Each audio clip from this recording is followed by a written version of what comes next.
สบายดีวันที่6 เดือน 6 ปี 2026มาเบิ่งจิริตอยู่ฟาร์มจิริตบ้านหอมจอมทองเมืองหาดทรายฟองนครหลวงเวียงจันทน์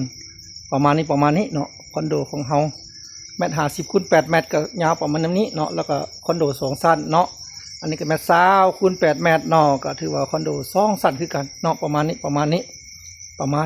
เด้อตัวจิริตฟาร์มจิริตบ้านหอมจอมทองเนาะเดี๋ยวพาไปใกล้ๆมึงมันแน่นบ่แน่นปื๊ดเลยเนาะแน่นปื๊ดเลยขนาดคอนโด2 ชั้นนี่เนาะขนาด2 ชั้นนี่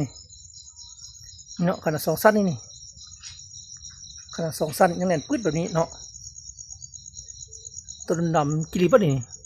เนาะกลางคืนตอนนี้เวลา9 โมงนี่บ่นี่ขนาดใส่คอนโด2 ชั้นยังหนาซ้ำนี้ยังแน่นซ้ำนี้เนาะขนาดใส่คอนโด2 ชั้นนี่ขนาดใส่คอนโด2 ชั้นเนาะ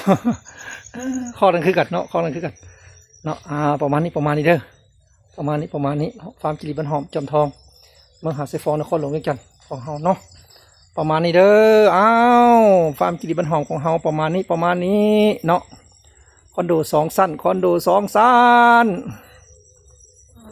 อันนี้ก็คอกเมตร20ยาว8 เมตรคอกในแหละมันเมตร50 คูณ 8 เมตรประมาณนี้ให้เบิ่งภาพรวมแน่นปื๊ดดำมันจิริตเบิดเลยนี่